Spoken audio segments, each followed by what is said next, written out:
Welcome back to another episode of Chatroom with Shizza. Today in the chat room, I have with me a political analyst and now also an author, all the way from Germany, actually Bangkok, but I have so much to talk about. Ladies and gentlemen, he's been here in South Asia, also been here in Pakistan for quite a while, so this is absolutely appropriate for him to be here answering my questions. I have with me Marc Saxcer. Hi, welcome to the chat room with Shizza. Hi, thank you so much for having me. It's a pleasure. It's my pleasure. Busy day today. There was a book launch. There was a book launch at the ISSI. I'm very happy they had me. So it's my new book, which had just come out. It's called The Wolf World. And it tries to lay out, all the changes in the world that we see in the news and analyze it in more greater depth. What are the geopolitical competition, geoeconomic competition, and what does that do to the international order? And I want to talk about all of that. First, about the event only.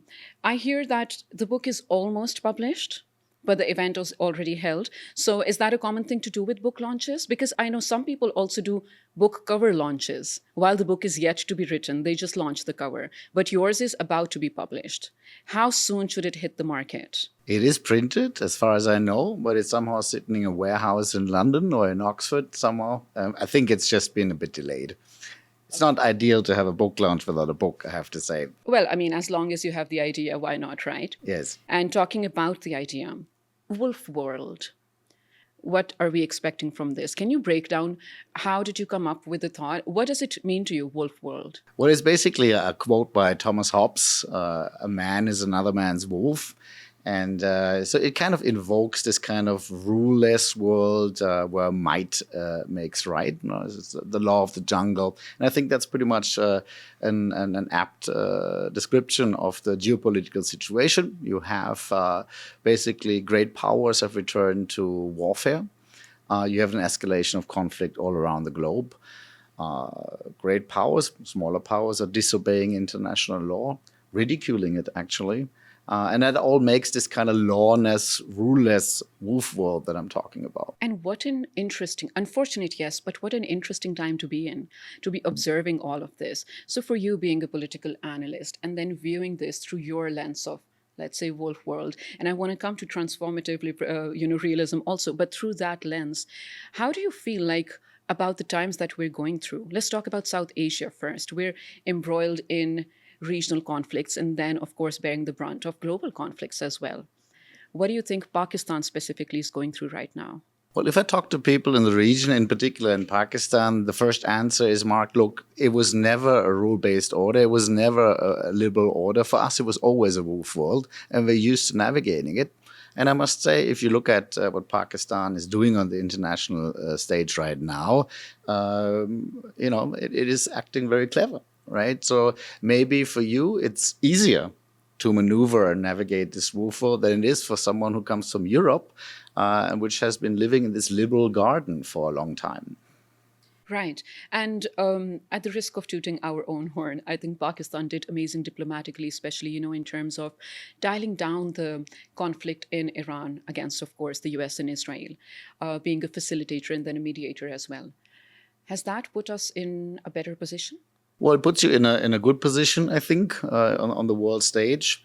If you can finalize this deal, I think that is written on another page. I think it's quite complicated, to be honest. I don't think the two parties are anywhere close to each other. So maybe you have to host them a couple more times, yes. Which means that you have a lot of shutdowns in the city, from what I learned. But I think Pakistan did cut a good figure on the international stage. Right. I think this in itself was a huge feat to bring them both on the same table, face to face. I want to take you back to 1998. Pakistan became the first nuclear state in the Muslim world and the seventh, generally speaking. We're proud of that. And it is definitely at the defense end of it. We are not an offensive nation. Do you think attaining that capability gave Pakistan a better position globally or regionally? What would Pakistan be without it? Well, I guess that's maybe a question of the time frame. I think at the time, it, first of all, made you a bit of an outcast, if you recall that. Obviously, that was a breach of the Non-Proliferation Treaty. But then we did sign it. And then you did Yeah. sign it, and you were brought back in, right? But it was, I think, that was a different time, Yeah. right? So maybe it's not a liberal world order, maybe it wasn't that much of a rule-based world order, but it was a different time. It was what you call Pax Americana. It was what definitely the unipolar moment under American hegemony. So the Americans, I think, did play somewhat of a stabilizing role in the world. Maybe not so much in the region, but in the world. And now it's a different world. It's the wolf world is a dangerous place. I think military power has become a factor again to be considered. So I guess a lot of states are now considering this question Of attaining nuclear of capability. attaining nuclear capability. Do you Yes. think that is going to happen for newer states to come in? Is it going to go beyond 11? Well, I mean, if the U.S. continues to push its alliances to a breaking point, a couple of countries will have to consider how that leaves them exposed. And I think this is automatically a driver for these kind of situations. I want to understand your version of realism. For me, it seems like a blend of liberalism and realism. You're kind of at the cusp. Can you explain to the audiences, in simple layperson terms, probably, what is your theory and how did you come about it? Well, realism in very simple terms simply means that you look at the world as it is and you look at through the lens of the balance of power, right? So before you do anything at all, you need to understand what the balance of the forces, what the balance of the power is, which is usually quite sobering because it's very often not in your favor. And the classical realist thought in the international theory would be to try to create an equilibrium of power, a balance of power in order to bring stability into a situation, right? I do believe that in our time and age, given the challenges that we're facing, from climate change to pandemics, from the question of war and peace, all the way to the AI revolution, this is not enough.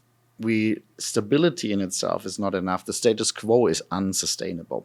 So the transformative part, what I call transformative realism, is trying to bring solutions to these things, but through the lens of realism. So that means we need to tilt.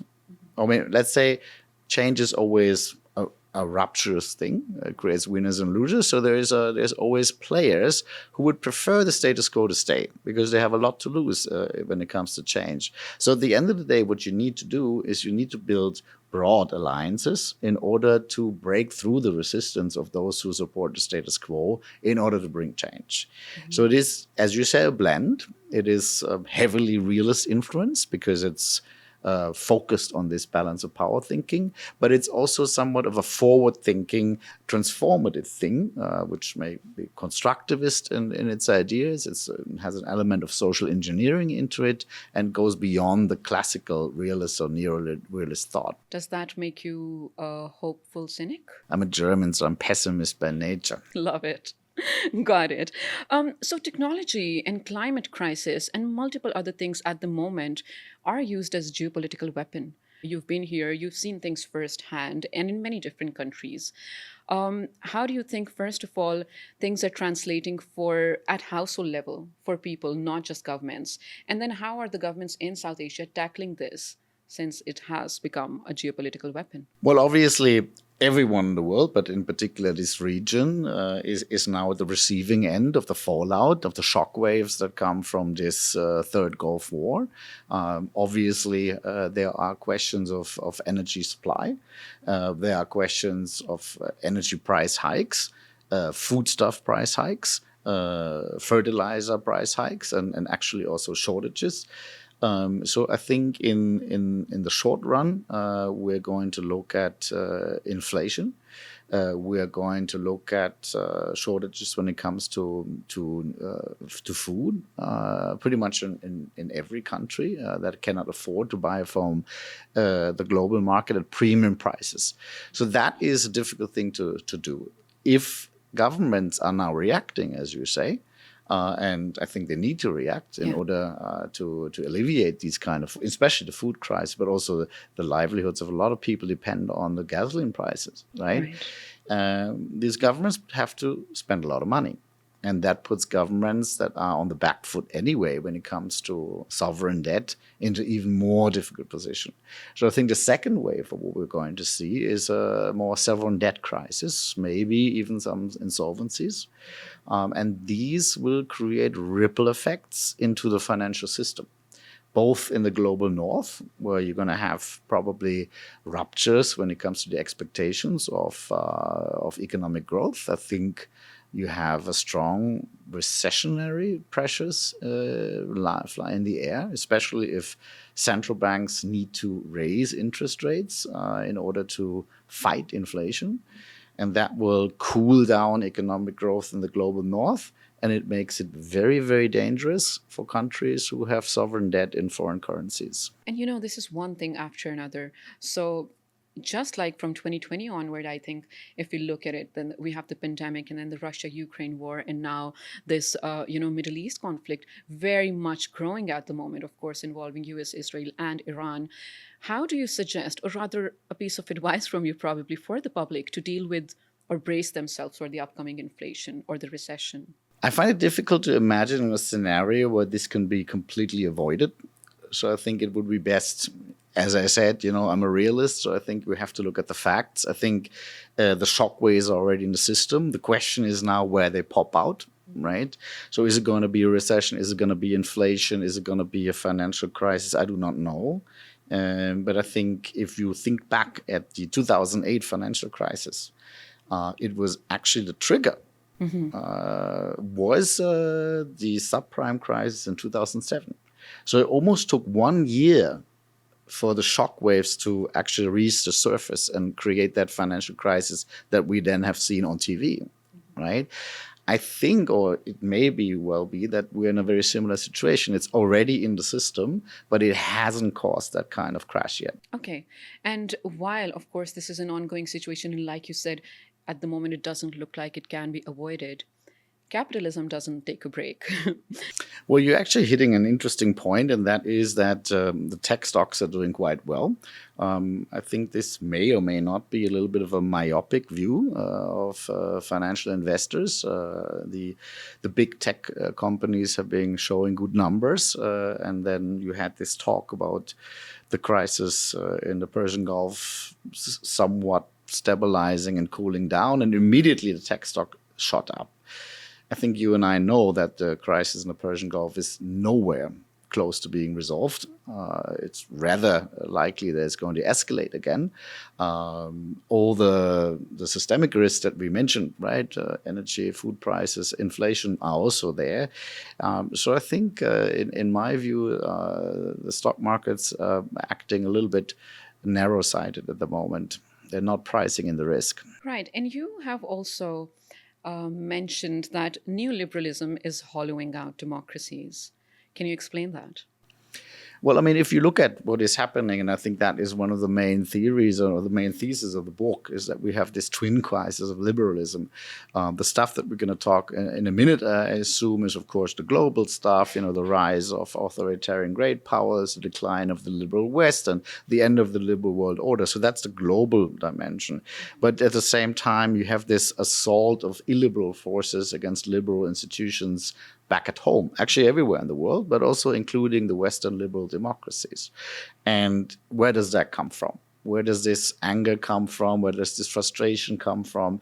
I think it is a reaction to the hollowing out of the economies. I mean, this is the whole Rust Belt narrative that we see, that globalization, automation shipped a lot of the shops overseas. So you have entire communities which lost their livelihoods. But it's also that kind of culture wars that are going on where people feel that they're not part of a community anymore, they're not respected anymore, and so on, right? So this is a phenomenon that is happening everywhere, and I believe it's a reaction to the neoliberal wave that we had 40 to 20. I think it was over since 2008, but it was quite a long time. I'm going to start with you speaking about anger and frustration among public, and this is probably all across the globe. Definitely a trust deficit. Do you think, is there a way out for governments and states to actually win back that trust? Are we going to start from scratch? How's that going to happen? Actually, I would even reinforce what you said. I think it's absolutely imperative that we do. So what people like me do, and all of the think tanks in the world, is we say, look, so we have this security situation, so we need to do A, B, Z, right? The problem is that in the real world, in the policy-making world, almost nothing is happening. It's moving very, very slow. And the reason for that is this underlying, I call it a populist moment. So if you talk to anyone on the street or your taxi driver, your grandma, it doesn't matter. It's just like normal people. They would say three things. Number one, they say, we understand things cannot stay the way they are. They're probably going to get worse. Number two, they say, we feel that we're not being told the entire truth. And we have even a suspicion that the liberal elites don't understand themselves what's happening. And number three, we have to pick up the check. And that check is not just money. If we're talking about war, it's about the sons dying in the trenches. That is where the anger comes from. That is where the mistrust comes from. This transfers into a political crisis, which is actually, I mean, you could basically say people do not give a mandate to do the things that need to be done. So we are trapped. Otherwise, we cannot stay. Things cannot stay the way they are. We have to adapt to the new world, but you do not have a mandate for that adaptation. And that creates this kind of sluggish paralysis that we all feel, and all these political crises that you see all over the world with governments falling after 6 months or 1 year or something like that. There is an overall, that's the crisis of liberalism that I'm talking about, that it's not going forward. What kind of changes do leaderships need to make? Because, of course, there's no country or a nation without its people. Of course, it's a kind of an unreal expectation for them to be happy at the moment, but at least be satisfied with the system. So what leadership changes do we need to have? Well, number one, I think start by, I mean, I'm not saying the truth in terms of you've been lying before, but I think people really want to know the entire extent of the crisis. Put everything on the table. I think talking it prettier than it is not the right way. But doesn't that add to the anxiety already? The anxiety is already there. People already know that something's wrong, but they want to know exactly what is wrong, and they also want to know that their leaders understand it and can actually show them what is the issue. And then, of course, you need to come up with a new model. I mean, bringing it back to Pakistan, right? The only successful development model that we ever developed is called the flying geese model, right? It was basically tried, especially in East Asia, so you use cheap labor, export-led growth, catch-up industrialization. All of this is now collapsing. Cheap labor is no longer an advantage in a world of AI, robots. Absolutely. Export-led is not possible in a protectionist world when all your markets close up. And catch-up industrialization doesn't work if technology transfer is weaponized and you're cut out of the global supply chains because you're not friend-zoned anymore, basically. Even worse, if you have all the overcapacities being dumped in your markets, you may actually look at deindustrialization. This situation everyone on the planet is facing. And I think that those societies who have the ability to adapt to the new opportunity structures will thrive. And those who, for some internal reasons, cannot, will be falling behind.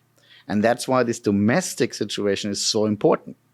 Are you able to adapt, or do you have maybe a state capture by entrenched elites who veto change because they think they'll be losing out? But in the bigger picture, that means that the country may be stagnating and just slowly falling behind. And what makes a country ready to adapt? Are we again looking at balance of power in terms of wealth and military? The inequality certainly plays a role. I think if you look at what is happening around the world, Charles Dickens has wrote this book, A Tale of Two Cities, right? And I think if you look at, let's say, first the emerging countries, and let's say it's China, it's been amazingly successful to alleviate 700 million people out of poverty. But that means there's still 700 million to go if you have a population of 1.4 billion. And as I just said, the old development model is obsolete. So can China alleviate the other And this is what India has to answer, and Pakistan has to answer, Indonesia has to answer. So that is in terms of upward, can you actually alleviate everyone out of poverty? And now you look at the West. And you've been to Europe, as I just learned. You've been to the US. I mean, honestly speaking, if you walk some of the streets of these cities, I mean, this looks like a developing country, a poor country, right? So that means is the West is actually from the other side approaching the same system. So we may end up in a society where you permanently have an inner core that lives well. On the same living standard. Doesn't matter if you're in Beijing or in Amsterdam or in Islamabad, right? Yeah. And you have, unfortunately, an ocean of poor people around this. And that creates social unrest. This creates political instability. And sooner or later, it creates conflict and paralysis for the political system. So I think that is a huge factor in the ability to adapt. What you're saying is that the center remains the center and the periphery remains more peripheral? That is pretty much what all the economists have been saying for the last couple of years. That's what's in the numbers. Okay. I always say, as an analyst, I do not care for my own personal opinion. So I'm not describing a world that I like. But I would like to know a word that you like. Since you're on my podcast, I would like to know what you're thinking. Well, I have to actually describe the world as it is. Okay. And that's the trend that we're looking at, right? So I cannot wish this away. So I'm sorry that I have so many negative things to say. No problem. Don't be sorry. You said you were a realist, so yeah, exactly. Yeah. I mean, I would say, and that's the whole idea of transformative realism, of course you can't change it, right? But not with the old formulas. I think the way that you have, I mean, if we're looking at things, I mentioned that we need a completely new economic model, right? We also need new state institutions. We need a new relationship between civil society and the state. We need new energy systems. We need new education systems. So it is basically we have to transform the entire systems that we create from top to bottom. And this is the kind of shift in the development path that comes every 100 years. It's not something that you can do with technocratic fingering. It's not like a little bit of screw here and a little bit of screw there that you can optimize. It is a dramatic paradigm shift almost across the board. Right. And that is why it's so difficult to implement.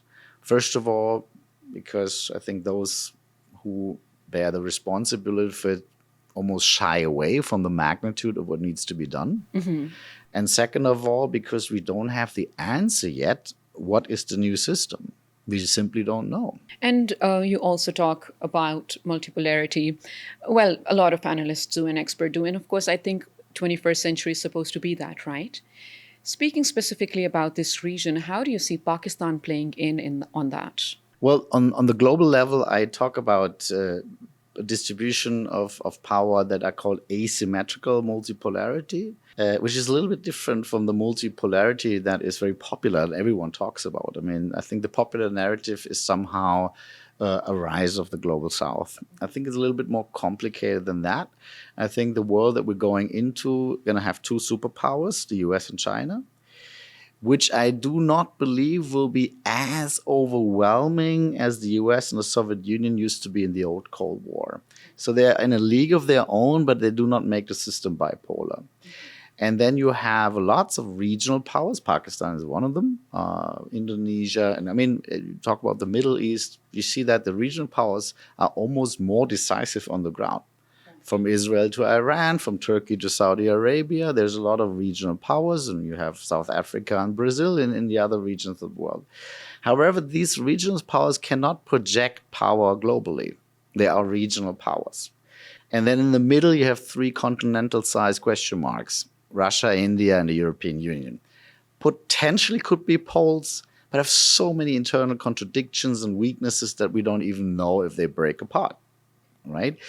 So the answer to your question is that Pakistan, I think, is a regional power and in an asymmetrical multipolar world. What contributes, all the factors that contribute to Pakistan being a regional power at this moment? What did we do well? Well, first of all, I think you really sit at the fault lines of a lot of geopolitical situations. I mean, you have maybe sometimes difficult neighbor in Afghanistan. You are creating a deeper relationship with China. You have a difficult situation with India. I think that's no way of describing it otherwise. And you're also a neighbor with Iran, right? So that means your geography, good or bad, puts you into a theater which has always been a hotbed of geopolitics, right? I think that created a kind of people that I meet here. It's like I was joking with my colleague. I think that they teach geopolitics in kindergarten here because people are extremely knowledgeable. I have never met a Pakistani who doesn't have opinions on geopolitics and likes to discuss them. It's a part of our daily lives. Absolutely. And that's not the case in many other countries, right? So that means there is a certain literacy for these kind of issues, right, which helps you to navigate them. But of course, at some point, the question is how can you pivot out of this, right? Because it's a difficult situation, and how can you translate this kind of savvy navigating into development for the people of Pakistan? You also spoke about how larger markets. So, for example, yesterday I was reading something on how larger companies are now making an exit from India. Happens to be a huge market, of course, because AI. They don't need cheap labor anymore. They can actually produce huge capital with AI and robotics. Is that something that South Asia or larger economies like India should be worried about? How is that going to change things for them? Well, one of the comparative advantages that South Asian countries had is that, of course, you speak English very well. Yeah. So I think you have millions, by the way, women, mostly women, in this kind of phone banks and back office jobs. Tens of millions of women, actually. And this is one of the first things that's being automated, right? I mean, you used to have a chatbot, and we all know how annoying that is because it was never really working. But now you have an AI who can actually do the job that the chatbot could never do. So that means the automation here, the algorithms and the AI are replacing millions of jobs. And I think that is a big worry because it had, I think, also a women empowerment dimension, which may now collapse. AI is going to, this called disruptive, and it's going to revitalize our economy. It's scary for a lot of people. It's scary for a lot of people, Yeah. but the interesting thing is you cannot measure any impact on the overall productivity at all. It's one of the puzzles. I mean, we've been automizing, and things seem to be so much more nifty now that they were before. But if you ask economists and they try to measure the overall productivity per capita, it hasn't really gone up. So what is this AI thing? Is it really going to revolutionize the economy or not? And maybe the reasons why AI is so important is not so much for the economy, but much more with the military. And do we have any answer to that? Is it going to revolutionize economies? That one I do not know. Okay. I know that companies are spending trillions of dollars because they believe the answer is yes. Okay. But that may also be maybe a bubble, right? I don't know. Trump took 16 major CEOs to China, and this was actually to talk about technological advancements and AI advancements, probably collaborations or exchange of technology or whatnot. How does that make you feel? This is actually a positive note between the both US and China, don't you think? Well, the big question here is if you stay within a unified tech stock or if you go into bifurcation. The phone that is sitting in front of you on the table is right now a unified tech stock. It works everywhere. It can be produced in China and the US and Malaysia, doesn't matter. It works, right? But you know that on the software level, it's already bifurcated. So you have the Chinese app world and you have the American-led app world, right? So what could happen now is that also the hardware could bifurcate, right? So you would basically create incompatible techno worlds. And that is, number one, a problem, especially for the American CEOs that you mentioned, because if China is shielding itself off, I mean, the irony of this, I mean, two American administration were threatening China with decoupling, and now China is decoupling from the US. It's working very well for it. Yeah. So having these 16 CEOs in Beijing is actually, for me, rather a sign of weakness, because they need the Chinese market. Right? Weakness on the US end. On the US end, right. Interesting. But for the rest of us, the Germanys and the Pakistans and the Ecuadors or whatever of the world, this is a huge problem. Because if we are not in the lead, the technological lead, and we're going into bifurcated worlds, this is going to have huge opportunity cost.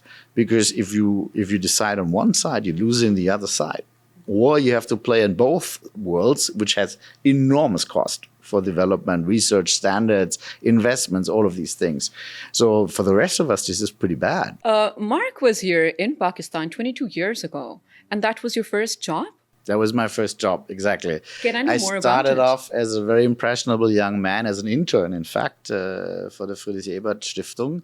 And so I've been in an office here in Islamabad, sleeping in the basement on one of these beautiful beds that you have there. And they gave me a project in what was back then called the NWFP in Peshawar. It was a young leadership project, and I had the privilege to travel to some of the small towns and find talented young men and women in order to work with them. And for me, that's very, very impressive. And I actually made the choice that this may be the right job for me. So Pakistan did it. Right. So, 22 years, like you said, an impressionable age. So you must have had a lot to learn. And did it shape your personality in a way where you decided, okay, I am going to choose South Asia for the next few years? Well, you cannot stay German when you live here, that's for sure, right? You have Why to do you say soften that? the edges a little bit. Okay. Well, Germans are very principled and tend to like to order the world into black and white, and that's just not something that works in Asia, and in particular not in South Asia. Right. I think I make it to Pakistan at least every 2 years for the last 22 years, which means that I know a lot of people here, have a lot of friends here. Lately, we mostly talk about geopolitics. So, for instance, tomorrow there is going to be a laboratory that brings together some of the thought leaders of Pakistan. What we try to do is really to get people from the different silos into the same room. So you want to have people who are very familiar, seasoned diplomats and IR scholars, but you also want to have economists in the room, and you want to have some tech people in the room, because the situation that we discussed, right, means that everything is changing at the same time, and we need to find formats where you can break the silos and bring all of the knowledges, plural knowledges, together so we can learn from each other. These are usually fascinating endeavors. I thoroughly enjoyed. And that's one of the reasons why I'm here. Thank you so much for being with us, Marc. This was absolutely insightful for me and my audiences. I will catch you next time when you're back in Pakistan after the book launch, of course, to ask about the response. Ladies and gentlemen, this was Marc. The book Wolf World comes out soon. Let us know in the comments when you do get a hold of it and what you think about it. Conversations never end. I will see you here next week in the chat room with Shizza. Until then, take care.